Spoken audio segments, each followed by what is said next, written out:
I'm Dan Oblinger, and I am not an engineer.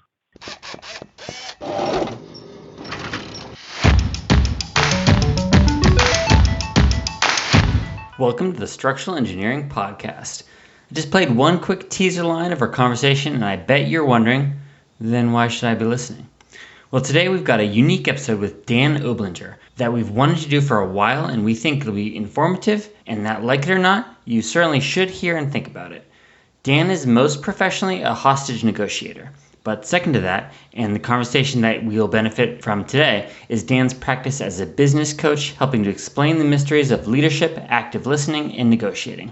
We're fairly pleased with what we're able to distill in this hour, but if you want to learn more or would like to have Dan come to your company to do some company-wide coaching, which one of us has done and we certainly recommend, we've got Dan's website and contact info in the show notes. And last, but certainly least, I had some audio issues, so I'm a bit quiet on this one, but I could hear and text Zach, so we managed to put together a good recording. Okay, please enjoy our conversation with Dan, and let's get back to that sentence I cut in the middle of earlier. I am a police officer, and more precisely, I'm a hostage negotiator, and probably the most precisely is I'm a consulting negotiator for consulting engineering firms.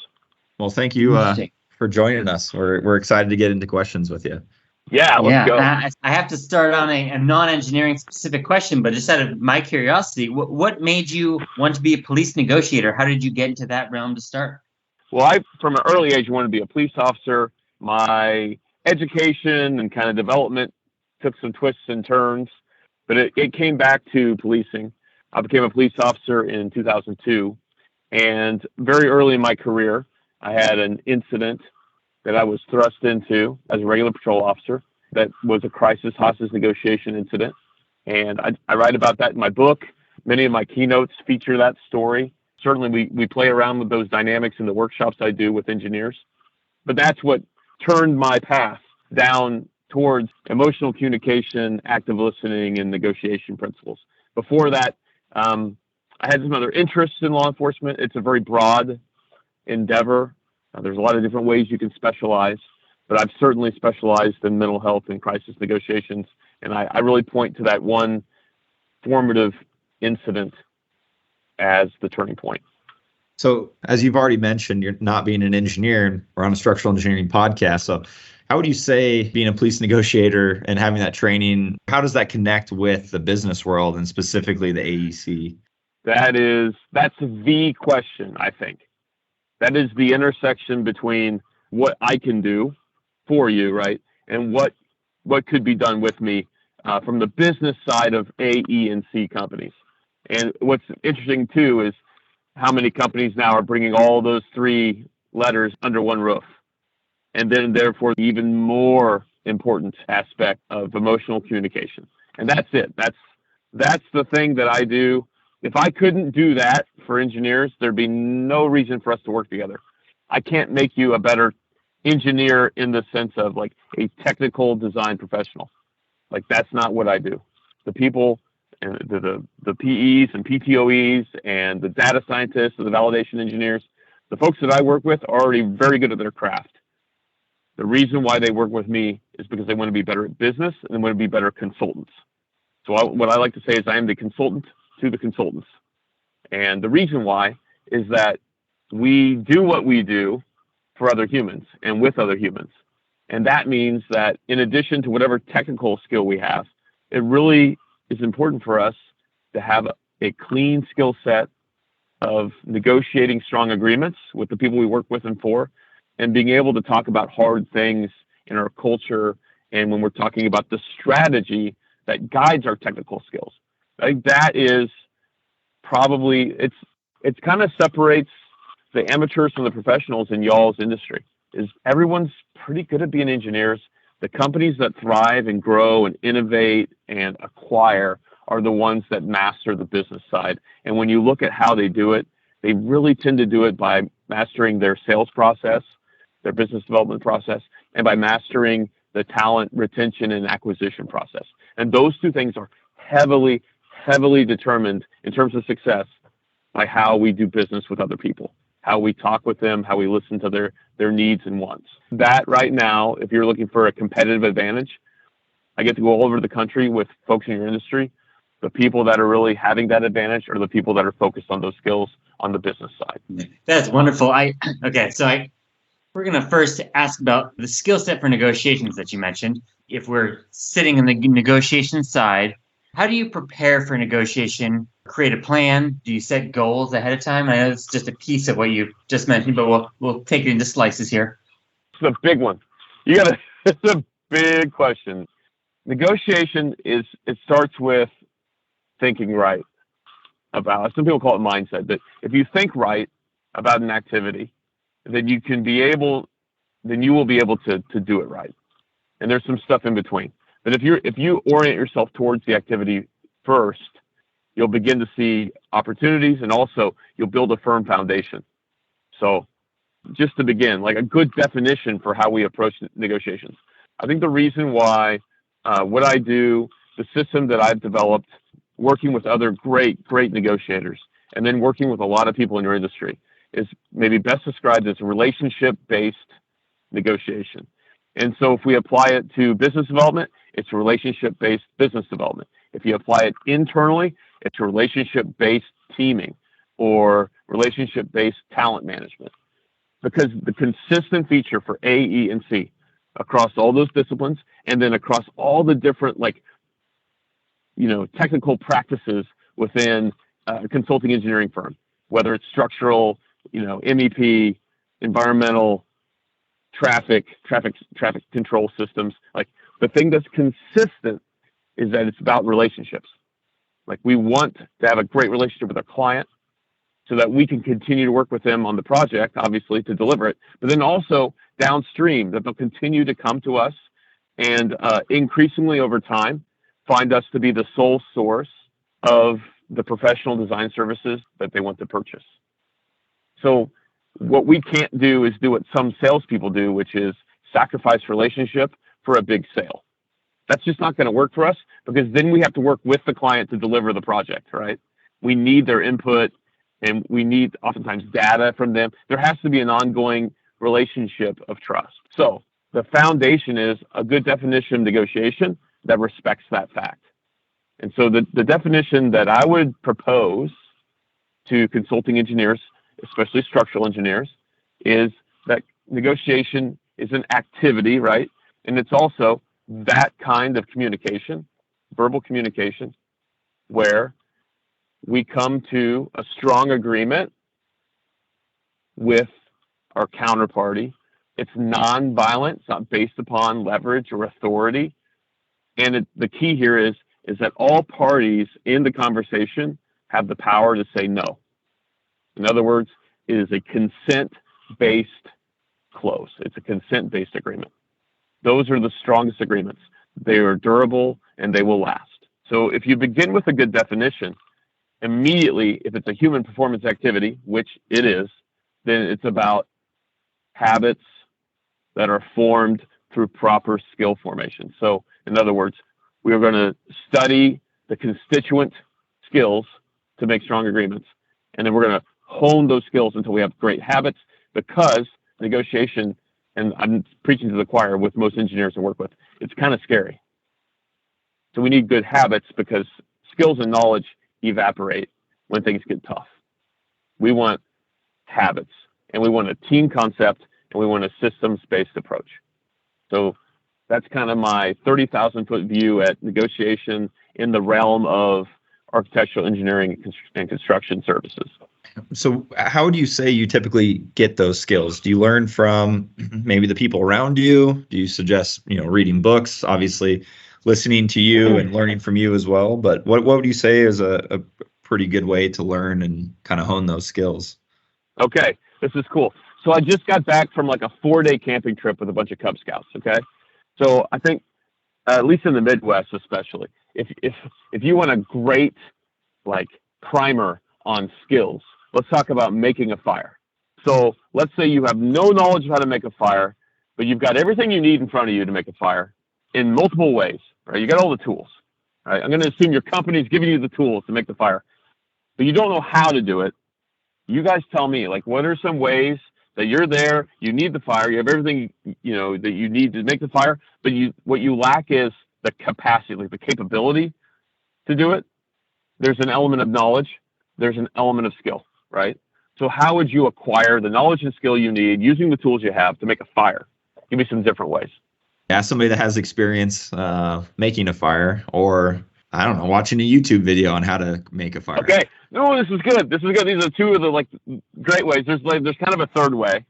There's probably more, but I think there's three primary ways. So you got, phone a friend, right? You got crowdsourcing, through the inner tubes, right? You can go find that. I mean, this is a super popular way right now for younger folks to learn how to do new things. Is they go to YouTube, right? How to start a fire, right? The third way is self-experimentation. I'm not going to ask anybody. I'm not going to try to learn, through the DIY video. I'm actually going to DIY. And so I'm going to start just playing around with these tools in ways that seem reasonable to me based on my whatever experience I did have until I stumble upon a way that works. If I'm an engineer, I'll probably turn it into a systems-based approach, and I'll continue to refine that process until I consistently and effectively can make fire, right? If I'm other folks who are not engineers, one and done. Oh, I got a fire. Okay, I'll worry about this next, tomorrow when I need another fire. So those are kind of your three ways. I can tell you based upon my work with engineers over the last roughly 10 years in terms of both active listening and emotional communication, but then also applied to negotiation, the best way is the first one you mentioned. I think the most efficient way, again, within a systems-based team concept approach, is to go to somebody who knows how to do it and let them help you build your own system and style, right? But can guide you through the process. And so you very quickly are in that mode of we have a consistent and effective way of accomplishing our mission. Second most effective is probably some variation of what we're going to call the YouTube approach, but we're going to study 2D or 3D materials, but not learn from a live human. Right? We don't want to interact with a live human who might guide us and coach us and mentor us for a variety of reasons. Instead, we're going to study literature, study videos, study other systems, and copy what we think will be effective until it's. And then the third is the self-directed approach. It's effective. It's very inefficient. It takes a long time. And most people, by the way, just get frustrated and quit and they throw their hands up. So the one I recommend is find a trusted guide. Okay. So thinking about starting a negotiation, often we get an RFP or request for proposal from an architect, and then we're asked to provide a proposal. How do you even start that dialogue of negotiation typically? Where do you call them up and say, hey, I want to sit down and negotiate? Or are you trying to subtly do it? What does that look like typically? Well, there's no need to use the negotiation word. That's the first thing I tell people is there's no need to say we're negotiating. There's no need to request it. Many people, when requested to negotiate, will refuse because it's scary. We associate it with money, and it makes us look greedy when we negotiate. In relationship-based negotiations, the proper product, you can say, the outcome of a good negotiation is not money, it's a strong agreement. And from a strong agreement comes money. Like it's the byproduct of the real thing. The real thing is we both are getting value and we both feel like we consented to it. We had input in the process and we can say yes and mean it because we knew we could say no if we had to, right? So when you go back to the situation that you provided, so the architect has requested drawings. Well, what percent of drawings? Right. Because that can become negotiable. How we chase work now as engineers, there's such a wide variety. Probably 20 years ago, that wasn't the case. It was pretty consistent. But now, with the way business has changed, the pursuit of work has changed a lot. The cool thing is negotiation in that environment becomes a super skill because everything is negotiable. Every kind of way you can chase work, including state procurement, is negotiable because you're dealing with humans, right? So we can get a competitive advantage, no matter how small, if we ask in the right way and we explore and we listen. So to go back to your central question, like how do we negotiate? Like how do you begin the process? The first thing is understand this. The most dangerous negotiation you're in is the one that you didn't realize that you were in. And the negotiation process in relationship-based negotiations usually begins well before most engineers I work with ever realized that they were in the negotiation. I mean, that architect might have, that firm may have approached your firm at some teaming conferences, maybe at an AIA, ACEC kind of conference, and they're already feeling you out. They know about the project, and you don't, and they're going to start asking you questions in a casual setting to begin to build a shape for the negotiation, and you don't know it. That's the nature of relationship-based negotiations, is the impressions we give, the statements we make, the values that we ascribe to in conversation can become important features of the negotiation later. So it usually begins before we think. I think it makes a lot of sense, is, the relationship side, absolutely, because I think too, with our industry and probably a lot of them, is there's really challenging points, and it's who you want to be there with in those challenging times, and that could be either during the process, or it could be before. And so having those relationships that are strong and built really makes it a lot more beneficial. So check this out. This is where things get weird for you guys and gals out there. So when I work with, I primarily work with consulting engineering companies. I work with all A, E, and C players, but I primarily work with consulting engineering companies. One of the first things that happens when I come with a new company, invariably we start talking about strategy, we start talking about things, and I say, hey, what are your guys' guiding values, right? And everybody calls them different things, right? Core principles, mission statement, vision statement. Some people have all of those things. But I don't care about, my question is always, what guides you as a firm? If you have to make a tough decision, what are the values that are going to determine what you do as a team, but then also individuals within that team concept? Again, you might be the one that's in front of a potential client and you realize it, and you can't call home. You can't call the board of directors and be like, hey, how do I handle this conversation? No, you need to warm up that potential source of revenue in the form of a new friend, right? A new corporate friend, and what's going to guide you. So, and the reason why I say that is oftentimes I go to their website and I write it all down and I study it. I even memorize it. And I say, hey, you guys value communication. And you'll see them go, yes, we do. We do. We value communication. I was like, what's that mean? How does that guide you, right? And this is my point in all of it, is those things are important in negotiation because they ought to guide our behavior.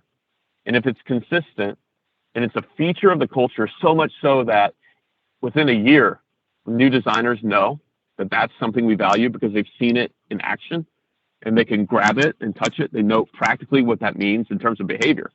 Then the business development process becomes very simple. Whenever anyone in the company talks to a potential client, it's going to kind of sound the same. And we don't have to pretend. Some sales process, it's very much about, hey, put on the face that the client wants to see. What I love about relationship-based negotiations is you should not do that. Know who you are and be you and attract those kinds of clients that want to do business with you. That is a much simpler way for engineers who come from a technical background to be able to sell their services in a way that they get to sell them again and again and again. And those people bring you clients, right? That's the best. That's when you've achieved escape velocity with your business development, is when you have raving fans who are bringing you other clients to do business with you. So Dan, when we looked up, some of your work before, the words active listening came up a lot, and it's a concept I just want to understand a little bit better. Could you tell us a little bit about active listening, and can you help me define it? What to do? How do I improve it? Yes, this is important. So we've already talked about negotiation. What's interesting is, let's say that Zach and Max started their own firm, and they're like, "Hey, we're ground zero. We're drinking the Kool-Aid from Dan. We want Dan to come in and establish what we would call like a negotiation culture in our firm, where we respect clients and build strong agreements with them." We're like, great. You would probably be surprised when I came in and spent the first day talking about emotional communications and active listening.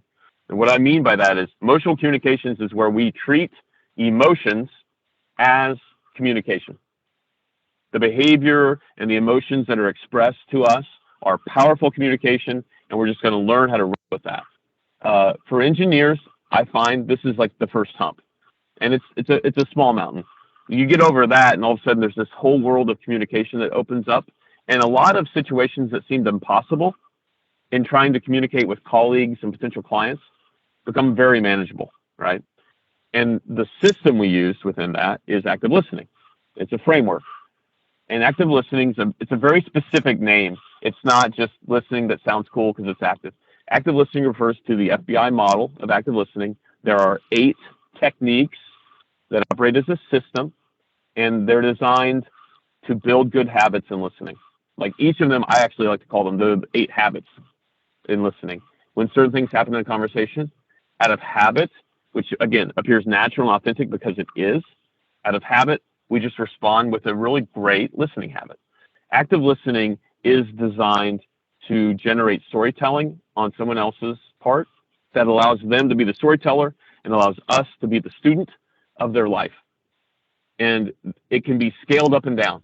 So if we were like looking at a potential spouse, what would that story be? The whole story, right? This is a big decision. When it's a business development opportunity, it's the story of the success of this project, the success that is hoped for on the part of the client, and the success that is strived for on the part of our team, right? So we're going to develop that story. When the story is retaining like a critical, structural engineer, a 4-year guy or gal, they're amazing, they're really, they fit well within our team, but now maybe based upon life situation or upon salary, they're wavering. They're like, should I leave or go? Like the story of whether they should leave or what cool things could happen if they stayed is a really important story. And active listening is just an amazing framework to use to build the habits that make you a masterful story inviter, a story receiver. And then with that, again, emotional communication. Now you're making a connection. That's the first part of a relationship. You develop that connection into trust over time. Trust in a business setting and in a team setting eventually becomes what we would call collaboration. In other words, we get to move really fast and people come to us first. Like those are the behaviors we want to foster in the right way with everyone around us, because when we do that, we become very influential. You want to be influential with your clients. You want to have your teams be inter-influential. Like you want them to be respectful and also resourceful in that team environment. And it really just starts with listening well to each other. That's the power of active listening. So when I say active listening, I'm talking about the FBI model. That's a very specific 8-technique model. When I talk about emotional communication, that's one of the best outcomes of proper listening. And it is where we get to we have the insights and the clarity that comes from being able to see other people's emotions as communication, what they're trying to tell us. With with being really good at this, with active listening, do you have any stories that you can share from a time that you did that as a police negotiator? Sure. Yes. Let me get, instead of like a specific, I'm gonna twist it a little bit, because I've done this as a police negotiator many times, but it is a super common situation that everyone deals with. I won't say daily. It's not daily. But man, if you're a parent, it can be almost daily. And if you are client facing in your practice, it's weekly for sure. If you work with contractors, I love you guys out there, AGC folks. But if you deal with contractors, it could become daily again. But it's this. It's when people become so emotional that they can no longer talk. They just shut down and they won't engage you verbally. It's a super common dynamic that happens in human relationships when we put each other under pressure. Kids go through this a ton because they're just under pressure, especially like preteen teenagers, right? They're under pressure that is has nothing to do with the parent, but the parent is a feature of it, right? Like we can get blamed for it, and sometimes we contribute to it, but usually not our fault. But so that stress and that pressure can get people to the point where they're quiet. Like, how do you manage that? Again, no training. Now, Zach's been through some of our stuff, right? I've trained with Zach a little bit, but Max, have I trained with you? No. No. Okay, perfect. How do you manage that? It's a behavior, right? How do you manage that behavior? You can't control it because it's not ours, but we can manage it, if we're willing to take that risk. Here's where my audio cuts. And I've edited that snip out of the episode, and Dan does an excellent job rephrasing that question a little bit. So with this as the only interjection, the episode continues. All right. So here's the situation. You are working in a professional context with someone. The emotions of the situation, let's say we're up against time is a common source of stress for engineers, right? You have a deliverable, you've got a deadline, you've been pulled in 3 different directions this week on other projects that are not your own, right? And now your project's up against it, and some people on your team are stressed out, and you have a colleague who just shuts down, right? Like they've dropped the ball, you're trying to talk with them about it, and they just sit there and they won't talk. You're being polite and respectful, but the situation itself has stressed them out to the point where they shut down. Like, how do you manage that? And this is where, if you don't treat emotions as communication, most engineers, when I start working with them in this kind of situation, they get stumped. They're like, oh, well, I would ask them to talk to me. And I'm like, and what if that didn't work? Because it probably won't, in my experience. In your question, Zach, was like, what in a police context? Tell me about a situation. This stuff happens in a police context almost every trip out. Like, this is a super common human dynamic. It's a very common human reaction, a common human behavior to stress is just to shut down and let that moment pass, hoping that the stress will be relieved, that the pressure will be taken off, that the predator will move on, right? That's that biological, like the historical model. But if you treat emotions as communication, you realize that the silence, which doesn't look like a behavior, it doesn't sound like communication, is actually powerful behavior and very refined and expressive communication. I mean, the silence is them telling you, I am overwhelmed. I do not want to deal with this right now, or I can't engage with you right now.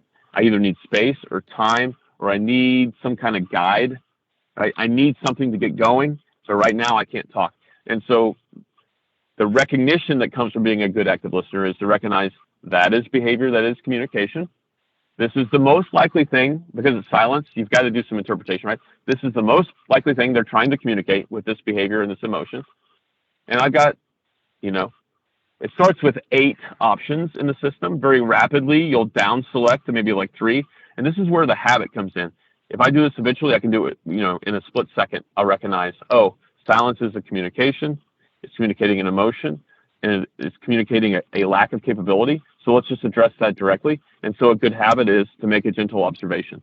It doesn't require them to answer a question, right? And it doesn't request anything of them.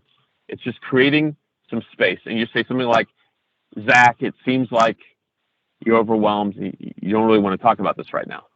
In active listening, it's called a paraphrase. What happens with a paraphrase is that it helps them, it kickstarts the processing for that person if they truly are overwhelmed, because it allows them to examine what you said and say, yes, that is correct. That is right. That's what's going on with me right now. And what's amazing is it usually generates really productive conversation. In a non-threatening way, you'll notice it's not a question, right? It's not a request for anything. It's just you making an observation about somebody's situation. It's super powerful. It generates very honest and open dialogue. It's hard to describe on a podcast until you all out there in podcast land go try it with somebody, right? And see what happens. The gentle observation it's a gift you give people to help them tell a story about what's going on right now. And that is an example of emotional communication and active listening in a very common but challenging communication situation. I've used it as a police officer. I've used it as a consultant with my clients, and I've certainly used it as a husband and father. Yeah, that's a very powerful thing. I was once told by a mentor many years ago, when in challenging conversations myself, to always start or lead with the emotion. Hey, thanks for sitting down with me. I'm actually really nervous about this, and it seems to be, to be able to acknowledge the emotion really brings the conversation to a better starting place. At least I've found for myself, but it makes a lot of sense asking or kind of pointing out their emotions as well. And so your mentor gave you a powerful emotional regulation technique, because the reason why what I do is so important is because what I've found is my engineering clients are extremely capable listeners and negotiators, and that may shock some of you listening out there. And what I'll tell you is, off the street, untrained, yes, it is true. Some of the memes are true. Engineers do struggle with that. But what I've learned is because they want a system.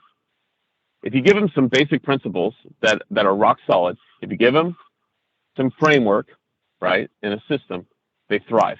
Some of the best negotiators I've ever trained are engineers who have really taken to this and have engaged in coaching with it, and they've become very good because you're so analytical as it is, and that's an important piece of that emotional communication is what's going on, right? If I showed you all all the girders for a building, and I said, hey, there's a problem here. What's going on? And you could tear it down in your head and find it very quickly. So communication breaks down between you and a trusted, let's say it's an owner's rep on a job. I would tell you, hey, look at the structure of the relationship and that conversation. Something went wrong. Tear it apart and find out. With emotional communication, active listening, you can do that very effectively. You're like, oh, I'm making it about myself, and I'm pushing way too hard for what we want. Instead, let's push pause. Hang on. I'm talking a lot about what we're hoping to get. And like you said, I'm super nervous about this because this project's so important to us. Why don't you tell us kind of what you think the next step should be? Right. And now we're back into what I would say active listening is, and you've regulated that emotion that can come when we're engaged in a really, nerve-wracking conversation. Yeah, I like that a lot. We sent out a poll about this conversation we're having with you and asked if anyone had any questions. One that kind of ties to that is there a time when you should use aggressive language or tone in a negotiation? Oh, I wish that person was here because that's a really interesting question. The way it's phrased, I'm just going to say no, because I think in the context of the question, aggressive conversation would be things like threats and deadlines and ultimatums, and there's kind of a classic technique in sales negotiations, the walk away. If we don't get this, we're walking away. What I would tell you in relationship-based negotiations, don't. Because you don't have to. I mean, first of all, you don't have to, right? It's super risky. Even if you get what you want, this is where I think it's important for engineers. This is why they have a huge advantage, I think, in how we develop our businesses in AEC, since it is relationship-based. Like, we have to value the relationship, okay? If we value the relationship and we use those tactics, because that's what they are, if you get what you want, what happens next? You get a project. You get work. You do. And then what happens? So how you get it matters, right? So let's say you get it, but I'm going to just boil this down. You used aggression to develop leverage, and you got the project, okay? If I made you, let's say I made you guys have me on the podcast today, which is not true, right? But let's say that I threatened, like I went to your bosses and, bought them new golf clubs and said, hey, I really want to be on Zach and Max's podcast. Can you make it happen? And they came to you and you're like, look, he's a hostage negotiator. What the heck does that have to do with structural engineering? No, we're not going to put him on. And they're like, well, if you value this job as they swing their new driver, right, in right by your office, you're going to put him on, right? Okay, so you put me on. Are you ever going to put me on again if your bosses don't make you? No. Will you look at your bosses differently? Of course. Yeah, definitely. Yeah, because that's ridiculous behavior, right? So what happens is we shift emotions based on how we treat people and how we talk to them. The emotions change. This is universal. This is a law of humans. How you treat them, how you talk to them, their emotions will change for better or for worse. And so what we strive for in the negotiation workshops I do with engineers is, okay, hey, your tactics need to respect that. And so really, we want to throw tactics all the way out. Tactics are like short-term tricks to advance one step, right? And instead, we go back to principles and frameworks. We're going to listen so well, we'll see what the deal is based upon their vision, and then we get to say whether we want to sign up for that or not, right? Yep. To be successful in business, you got to walk away from some clients, right? You can't serve everyone. And there's bad deals out there. There's bad projects. There's bad clients in a sense. What I mean by that is there are clients who want things that you can't deliver. Those are quote unquote bad clients. I don't believe that there are like monster clients. There is bad client behavior, and we can either manage it or we can decide not to engage with it in the beginning. Those are the proper business decisions to manage client behavior. Don't get involved or use emotional communication to manage their emotions, and all of a sudden you'll find you have a pretty reasonable client. But back to your question, like if we get aggressive, then we may get what we want short term, but we will definitely interject new emotions into both the relationship, the project, and any future work we have. And principally, that emotion will probably be what I like to call, this is a classic one, resentment. And resentment can get a lot worse. It metastasizes. But you do not want resentment in any of your valuable human relationships. So that's why I say, the way it's formulated, I would say no aggression. Now, can you use active listening and relationship-based negotiation to be very direct, to create boundaries on behavior and like healthy boundaries in a relationship? Absolutely. And in fact, I think most of what I do with my clients is we work our way to where we can do that with negotiations because it's so important as engineers, right? Engineers tend to be very conscientious. It's why I love working with you all. Like the worst engineer is still better than like the best client I get from the police department, right? You all are oriented towards professionalism and self-improvement, which is to say excellence, almost as a rule, right? And because of that, many people try to take advantage of you in professional deals. That's been my experience. Again, working with you all about a decade. So what we work towards is how can I use active listening and negotiation to tell people no, or that's unacceptable, or and so in that case, and that's a fairly more aggressive application of the activity. It still fits within the definition of negotiation, and it's definitely important for relationships to set healthy boundaries. Yeah, so you probably don't want to go to the negotiation table with the idea of that you need this project. You want it, but you can only step away from it. Yes, the distinction between need and want is critical, and you have to do that internally, right? To be able to regulate your own emotions, and then you also have to establish that at some point in the negotiation, because we don't want to appear needy, we don't want to feel needy, and we don't want to appear needy to our clients. It cuts against the clear vision we want to create for them, that we are the subject matter expert, that we are successful, and that we can be successful as their subject matter expert. Like those three things, you put them all together, that's probably how, that's like a succinct way to describe how people decide who's going to get the project. I know there's a budget, I know there's a timeline, I know that there are portfolios and past projects that you get to trot out there and show them.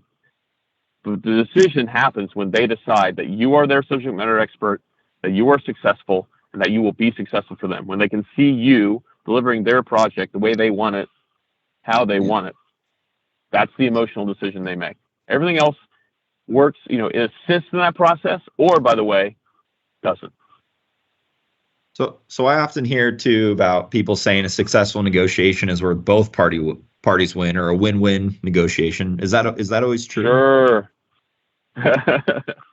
In the interest of piquing everybody's attention out there, no. I reject the definition of negotiation being win-win. And this is a really critical distinction. Some people might throw their hands and say, oh, you're splitting hairs here. And I would agree if I hadn't worked with you all for the better part of a decade and seen how destructive win-win can be in actual multi-million-dollar deals.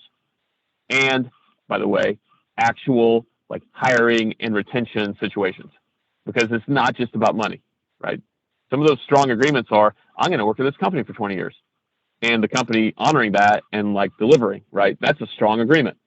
So win-win is valuable and relevant and valid in terms of measuring the success of the final agreement. In other words, for there to be a strong agreement, both parties have to get value, and they have to get value commensurate with what they put into the agreement. Right? If you don't have that, then that's like the litmus test. Then you probably don't have a strong agreement. Okay. The problem comes, and it comes very quickly, I must warn you, is when engineers then take win-win, because it's valid as the litmus test, and they turn it into the process. So for instance, if I say relationship-based negotiations, people oftentimes will think of compromise and consensus, and they'll immediately think of, oh, well, we'll just make it a win-win. So the process for that might look like this.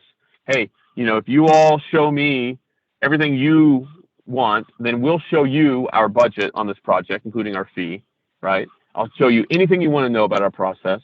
Like, in other words, the kimono is fully open for both parties. We can pick the best deal out of all that, and then win-win. We've got an agreement.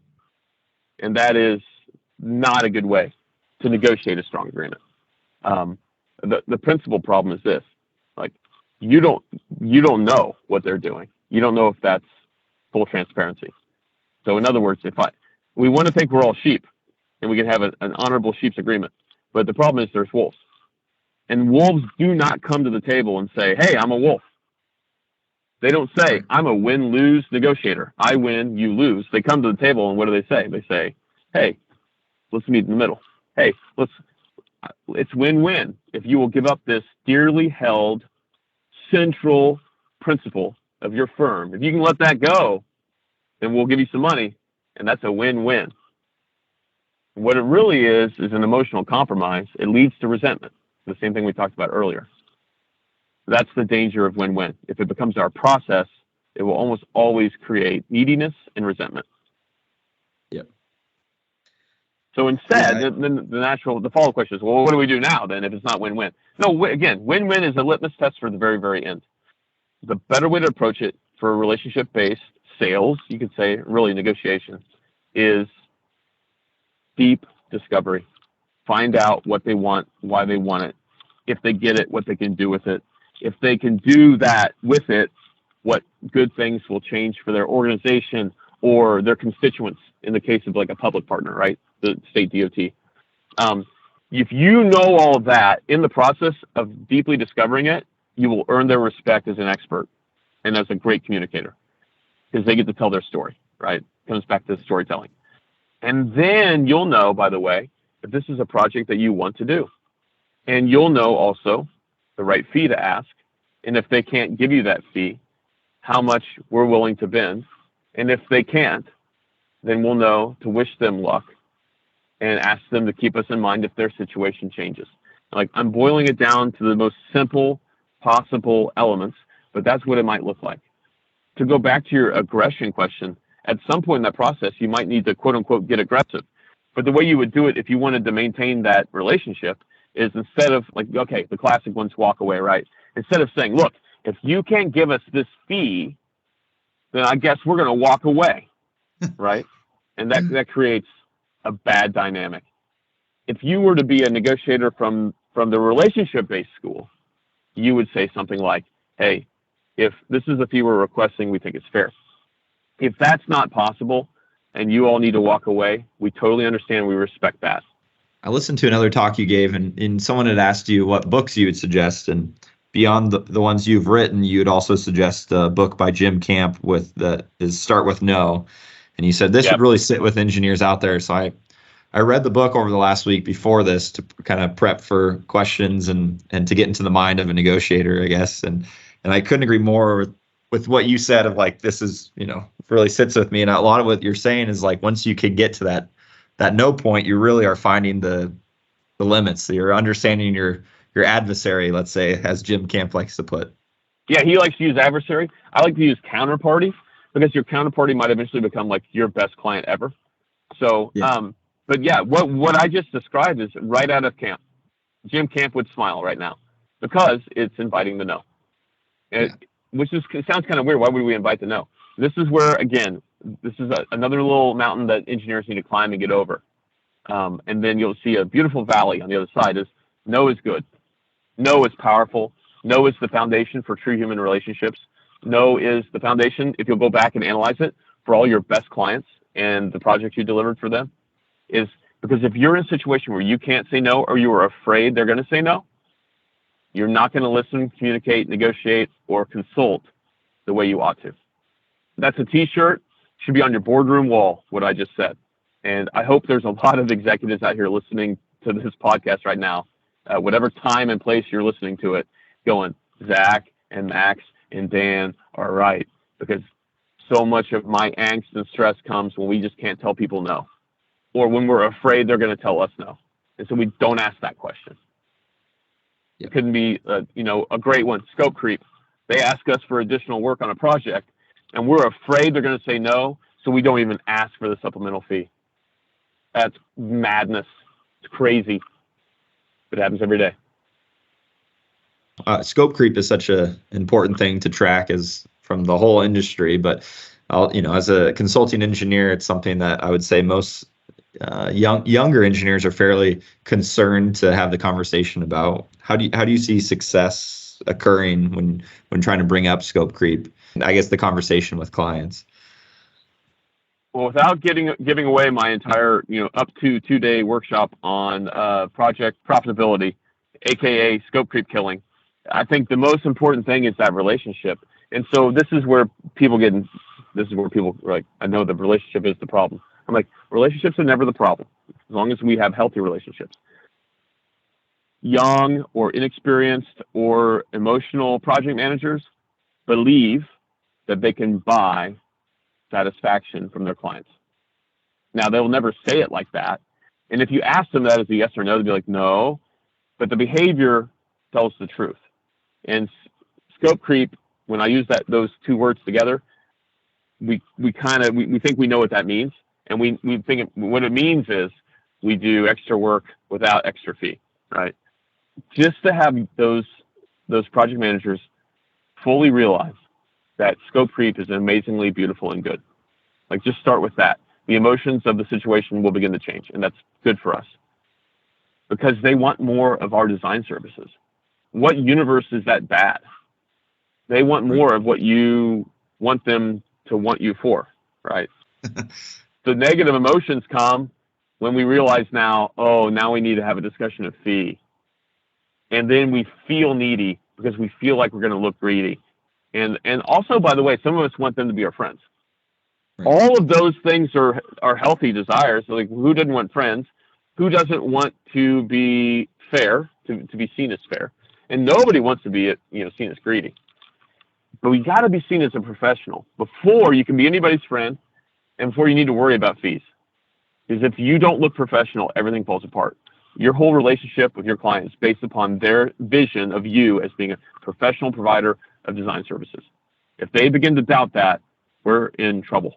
We're in trouble on this project, and we're likely not even to see the other projects that are coming down the pipe. So what do I mean by all that? If they ask you for more design services, you thank them. That is amazing. That is so cool. And then you immediately say, how can I send you our fee on this? Email, I'm going to call you once I have it worked up. It'll just take me a few hours, right? Or if you need a day, ask for a day. You want a week? If you don't know, don't put a time limit on it at all. Just say, when I get the fee ready, how should I transmit it to you? They expect that. If they're hoping for free work, now they've got to ask you. And then we'll consider it. And we're already better off than when we didn't ask, right? When we just didn't have the fee discussion, right? There's a lot of other things we can do. There's a whole system to mitigate creep, right? But it begins with this. Scope creep is amazing. You want it. If you're not getting scope creep on your projects, what are you doing wrong, right? It's when the fee doesn't creep. That's the problem. And it's not just the money problem. It's not just the profitability. It's not just us stuffing those hours into other projects. Okay? Don't tell me you don't do it. Don't tell me you do it, but we know, okay? It's also, how does the client see us? And if we work for free, it's a problem because they'll get confused about whether we're professional or not. Yeah, absolutely. But that all makes so much sense. Well, as we're wrapping up here, what questions would you say we haven't asked yet that are important for our listeners to understand? First of all, you've asked amazing questions. You and the listeners are obviously focused on this. You could ask me, where do I see your profession in 10 years? Yeah. Where do you see our profession in 10 years? It's a great question. I don't see, here's the thing. There's going to be more and more technology that's going to help you all be better designers. And I predict that some of those technologies will make us worse as business consultants. That's really what we are. If you think about it, we're business consultants, right? Yeah. I'm a business consultant for active listening, emotional communication, and negotiation strategies and tactics and capabilities within any organization, especially engineering, right? You all design spaces and places that allow businesses and communities to thrive. So you're a business consultant, or you could say a community consultant, right? So AI, machine learning, these things are going to help us become better and better at the technical services we provide. Some of them are going to cut into our capability of emotional communications. And the reason why is that some of these systems will try to take over that. I predict, at least for the next 10 years, they're going to fail. Okay. I think AI designers and programmers, machine learning specialists are just now beginning to appreciate how complex human emotional communication is, the nuance. how one different tonality in one word changes the entire sentence, right? But anyway, but here's what I predict. The companies that master emotional communications and build communities with their clients are going to thrive. They're going to get bigger. They're going to acquire the ones that don't. More and more professional services are going to be consolidated under one banner. In other words, you're going to have A, E, and C all in one place. And those companies, I think, are going to do very well. They won't be the only ones out there.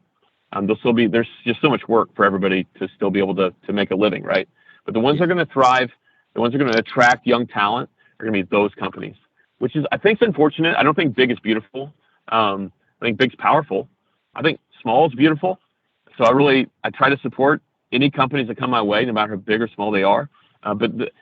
It's hard to stand on the edge of your community and not see that there's a lot of merging, that there's a lot of consolidation within your industry and within AEC industries taken as a whole. And so that's a very sobering prospect. So we have to think about on the business side, okay, where do we fit in that process? Do we want to get big? Do we want to be able to stay small and competitive? And I think the thing that's going to sustain a lot of companies is how they communicate with their clients and their people. And principally, whether that's led with listening or telling. And you know where I stand, which one I think is more effective at drawing people together. So yeah, that's where in the next 10 years, I think technology is going to play a big role. There's going to be a lot of big movements in the industry in terms of corporate structure. And I think one of the most powerful positions to be in is to have a cohesive, no matter how big it is, culture of communication. Wow. Yeah. No, I can really see that. So kind of to sum up today, if anyone that's listening right now wants to learn more about you or potentially hire you to come in and work with their company, how could they do that? Well, if they were interested, they could reach out to me. I'm sure you guys have show notes, email. Yes.